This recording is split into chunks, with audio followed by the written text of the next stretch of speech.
Hola, ¿qué tal? Muy buenas tardes, Alejandro Ancona. Antes que nada, te quiero agradecer por abrir un espacio en tu agenda. Sé que tienes una agenda bastante apretada, así que agradezco que nos regales unos minutos para esta entrevista. Y bueno, para los que nos están escuchando, Alejandro Ancona es beer sommelier, cervecero casero, educador, consultor, evaluador y juez certificado de la BJCP. Sinceramente, tengo el gusto de conocerlo gracias a su escuela de cerveza, Beer School, y yo lo considero una eminencia en el mundo de la cultura cervecera. Así que muchas gracias, Alejandro. ¿Cómo estás? Muy bien, Alonso. Muchas gracias por la invitación a compartir siempre, sobre todo de una manera analítica y científica, el mundo de la cerveza, ¿no? Que es una de mis grandes pasiones en la vida. Así es, así es. Pues justo de eso va la entrevista. Creo que existe una relación fascinante entre la cerveza y la ciencia desde sus orígenes. Así que la primera pregunta, y creo que es la pregunta obligada, Alejandro, sería, ¿hay ciencia detrás de la cerveza?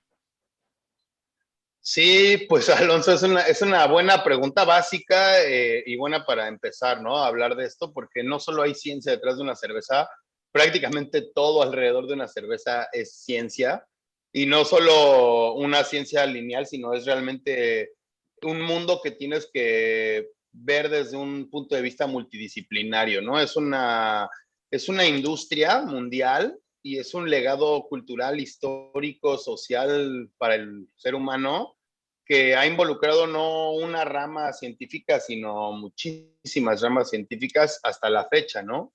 Tanto en descubrimientos y aportaciones al mundo en general, como en avances tecnológicos y científicos en la contemporaneidad. Excelente, excelente. Y si nos tuviéramos que ir a los orígenes de la cerveza, Alejandro, ¿cómo es esos primeros momentos de la cultura cervecera? ¿Cuáles son las primeras evidencias científicas que encontramos en la cultura de la cerveza? Pues bueno, hay diferentes tipos de evidencia, pero ya cuando hablamos de evidencia científica, se mencionó, había indicios deja de tener validez, ¿no? Cuando hablamos de ciencia. Entonces, por el lado de evidencias científicas, pues también tengo el gusto de platicarte también para quien esté oyendo y no sepa, que la cerveza hoy en día es la bebida alcohólica que tiene la evidencia científica, la evidencia química más antigua de todas las bebidas que existen, ¿no? Por muchos años se discutía y sugería que quizá era el vino, que quizá eran las hidromieles o los fermentos de miel, o quizá era alguna otra bebida prehispánica de maíz, de arroz en China, por aquí. Hay como diferentes teorías y corrientes, pero recientemente, y cuando te digo recientemente estoy hablando de hace un par de años, en el 2018, unos investigadores, ¿no? Guiados por una arqueóloga en la Universidad de Stanford, encontraron en Israel, en territorio de lo que era una cultura que son los natufianos, y los natufianos son de esas culturas madre, ¿no? Que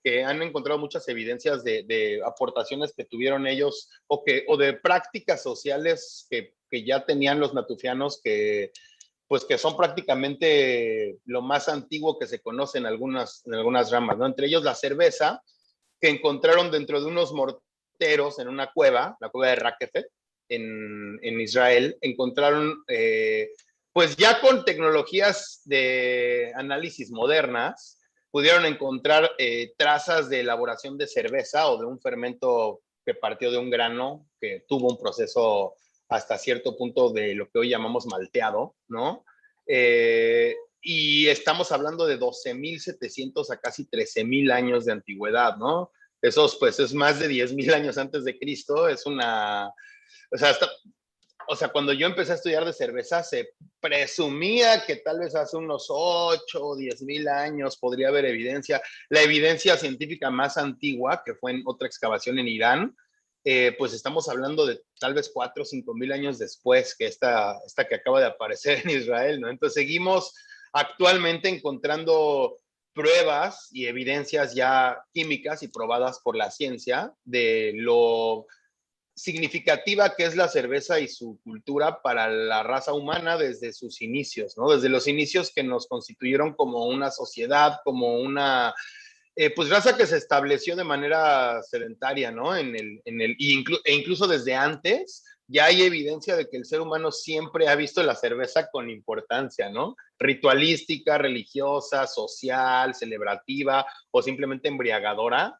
pues desde que se descubrió, inventó, por casualidad logró, hasta hoy, pues la cerveza siempre ha sido parte importante de la humanidad. Excelente, excelente. Y eso me lleva a otra pregunta. Mencionaste un punto interesante. El hombre pasa de ser nómada o de civilizaciones nómadas a civilizaciones sedentarias. ¿Qué papel jugó la cerveza en esto? Pues bueno, qué bueno que lo menciones, porque sí hay una mención bastante recurrente de la comunidad científica que propone la cerveza como ese punto de partida de pasar de la caza y la recolección al sedentarismo y al establecimiento de cosas pues básicas de la sociedad como hoy son la agricultura, ¿no? Vivir en una sociedad con reglas, la escritura y la comunicación que podemos plasmar, entender, descifrar y guardar para las siguientes generaciones, pues mucho, o sea, se dice por ahí en teorías que están pues, sustentadas por bastante evidencia arqueológica, química, de nuevo, muchas investigaciones. Se dice por ahí que, pues digamos que pongamos la situación hipotética de que el hombre primitivo que cazaba y recolectaba, pues establecía temporalmente en un punto, ¿no? Y empezaba esa caza y recolección hasta que realmente el entorno no pudiera seguir proveyendo, o sea, si no les podía proveer de lo que necesitaban para operar, es cuando decían, ¿saben qué? Vamos a mudar la caravana para otro lugar, ¿no? Entonces, por ahí en alguna lo que se piensa, ¿no? Es que en algún momento de esa recolección de quizá una cebada silvestre que llegaron a encontrar en la zona, estamos hablando de la región caucásica, ¿no? Que es, pues, para muchos el inicio de la civilización, ¿no? En esta zona que hoy en día serían países como Georgia, como Armenia, ¿no? Azerbaiyán, por ahí, por esa zona del Medio Oriente. Y en esta región caucásica se dice que, pues accidentalmente y de ahí mediante prueba y error, el humano encontró un microorganismo que ha estado siempre en el ambiente, ¿no? La levadura. Pero al desconocer la microbiología, no había microscopios, no había ni siquiera un conocimiento científico de ningún tipo, ¿no? Éramos literalmente un paso arribita del chango, ¿no? Entonces, ese paso arribita del chango, un día por azares del destino, por un experimento, por lo que sea, se le fermentaron unos granos de cebada que tuvieron que haber pasado un procesamiento previo, ¿no? Porque el grano de cebada no puede fermentar por sí solo, necesitas el proceso de malteado, le llamamos hoy, que es simplemente una producción enzimática para ayudarnos a tener azúcares fermentables que después se convierten en el alcohol, ¿no? Que es al final lo que desde ese hombre primitivo le llamó la atención al hombre, ¿no? Entonces, pues se dice que esa necesidad constante de encontrar esa cebada silvestre para hacer esa bebida mágica que habían descubierto, pues los llevó a pensar, no podemos seguir yendo a la suerte de a ver si encontramos cebada silvestre o no. Y yo necesito de ese juguito mágico de los dioses que nos pone a todos bien contentos, ¿no? Entonces, sí, realmente parece hasta broma, si lo decimos hoy en día en el 2021, pero sí hay corrientes científicas e investigadores históricos serios que proponen que el hombre empezó el sedentarismo por la necesidad de tener una fuente constante de cebada, que después pues fue eso lo que incitó el diseño y creación de la agricultura como un sistema social. Y de ahí, pues ya si vamos a estar en este punto para siempre, pues no podemos simplemente con la vieja ley del más fuerte, ¿no? Tenemos que establecer un código de reglas y de normas sociales que desde el primer compendio de leyes, que fue el Código Hammurabi, pues se ha mencionado la cerveza, ¿no? Entonces, si desde el primer compendio de leyes humano ya está mencionada la cerveza, pues podemos por lo menos darle el beneficio de la duda a la teoría de que muy probablemente hoy en día vivimos en ciudades y en una civilización estable y tenemos cultura por la cerveza, ¿no? Hay quien dice que quizá incluso la escritura se crea con la necesidad de tener un medio para plasmar ¿cómo puedo seguir un proceso para hacer una cerveza que fuera agradable? Porque esta me quedó horrible. Yo creo que ese Dios estaba enojado cuando me la convirtió, ¿no? Entonces, ahí es donde empieza, sin saberlo como tal, el hombre a practicar ciencias, ¿no? Más basadas en prueba y error y en qué me gusta y qué no, que en analítica y método científico, pero hasta cierto punto ya estaban haciendo prácticas que hoy en día seguimos en un laboratorio, ¿no? Nada más que con mejor instrumental y con un poco más de know-how y de conocimiento de qué estamos haciendo.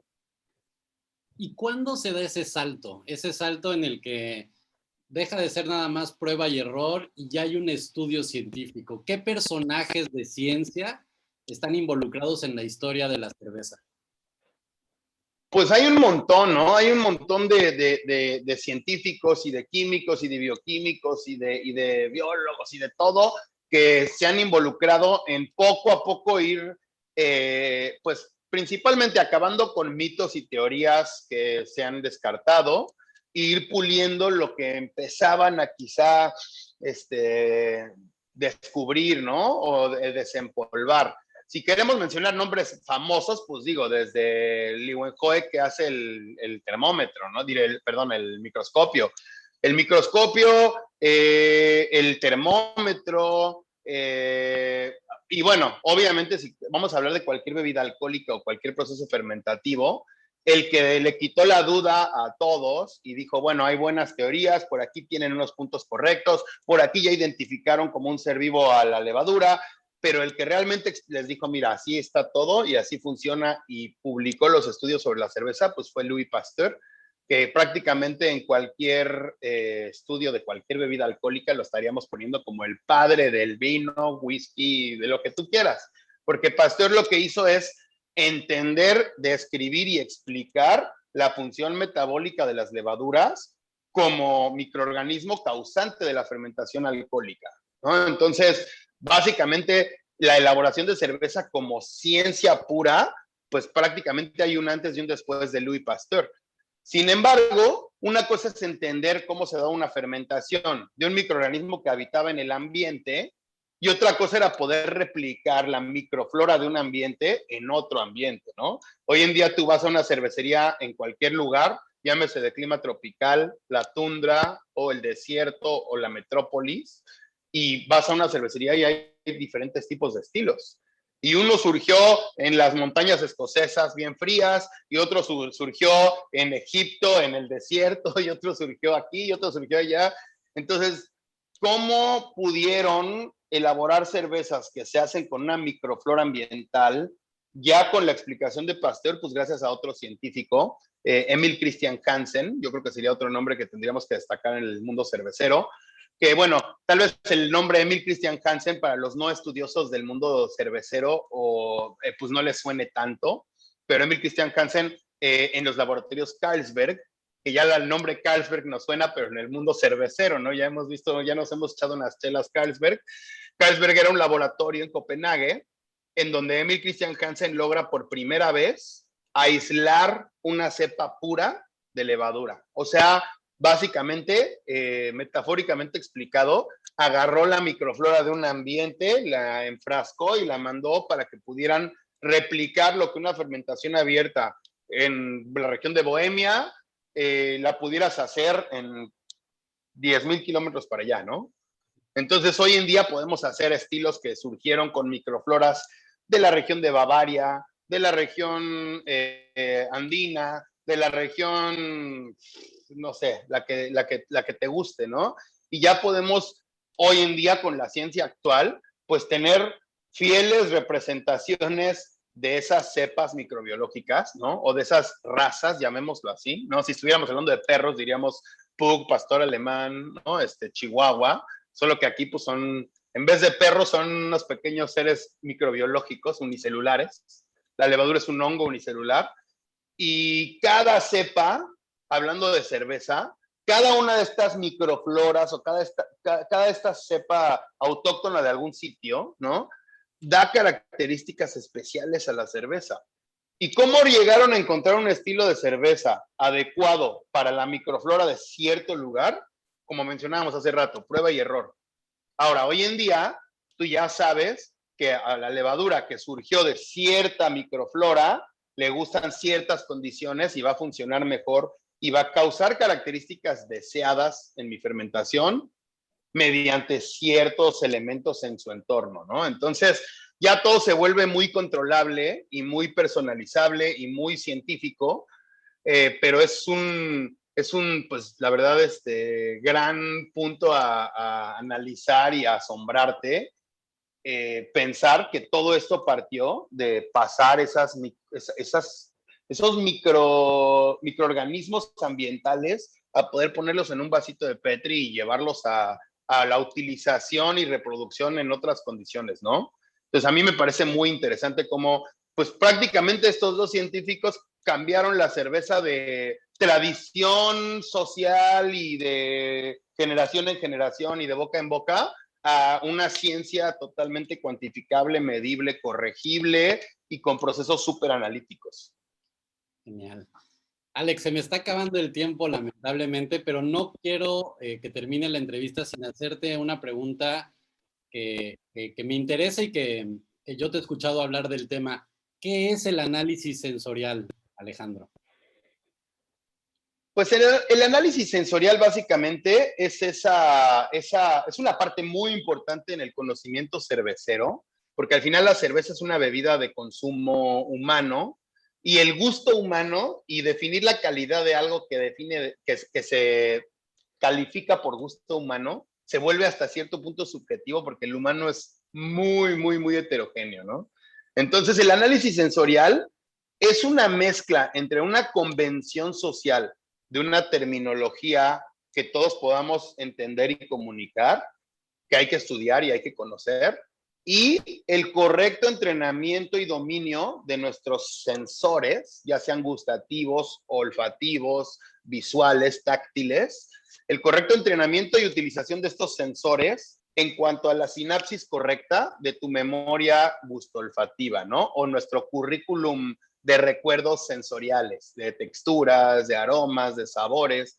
Entonces, dentro de la evaluación sensorial, que es parte de lo que yo hago profesionalmente en el mundo de la cerveza, la calificación, la evaluación, poder empezar a entender desde el instrumental humano y no desde un cromatógrafo o desde algún tipo de instrumental de laboratorio, hay ciertas características para una bebida que va a ser consumida por humanos que ningún cromatógrafo te va a poder dar, ¿no? Entonces, entrenar la parte sensorial también es una ciencia bastante compleja porque involucra muchos sensores, ¿no? El puro bulbo olfatorio es una locura de complejidad en cuanto a sus neuroconexiones y demás, pero entrenar esa parte es de lo que a mí más me apasiona y lo que yo creo que le hace mucha falta a la industria cervecera, ¿no? Que la gente no solo sepa hacer cerveza, sino sepa analizar sus cervezas y sepa cada día que ese instrumental con el que nacemos tiene una complejidad equiparable a los mejores equipos de laboratorio que vas a encontrar en el mundo, ¿no? Entonces, pues no porque no tenga un cromatógrafo de gases no voy a poder hacer analítica de cerveza, ¿no? Traes un cromatógrafo sensorial casi integrado, ¿no? En tu maquinaria orgánica. Entonces, hay que aprender a conocer nuestros sensores y entrenar, pues, el cerebro a hacer ese análisis sensorial desde todos sus puntos importantes para poder realmente evaluar la cerveza de manera objetiva, ¿no? Lo más objetiva posible, considerando que es consumo y que el consumo va a ser subjetivo, ¿no? Entonces, sí es como una ahí medio encrucijada de ciencia y no ciencia, gusto y cuantificación y calificación de compuestos, ¿no? Volátiles o de sabor, pero es algo muy divertido cuando utilizas esa ciencia para dar características a la industria que van a permitir mejorar el disfrute de los que beben cerveza, ¿no? Al final eso es lo que hacemos. Excelente. Se me acabó el tiempo. Este es un tema que da para muchos, muchos minutos. Ojalá que haya una segunda parte de la entrevista. Te agradezco muchísimo, Alejandro Ancona Gamboa, beer sommelier, cervecero, educador, maestro, profesor, evaluador y bueno, juez certificado de la BJCP. Muchísimas gracias, Alejandro. Un placer, Alonso. Gracias por la entrevista. Cuídate. Saludos a todos. Estamos en contacto. Chao.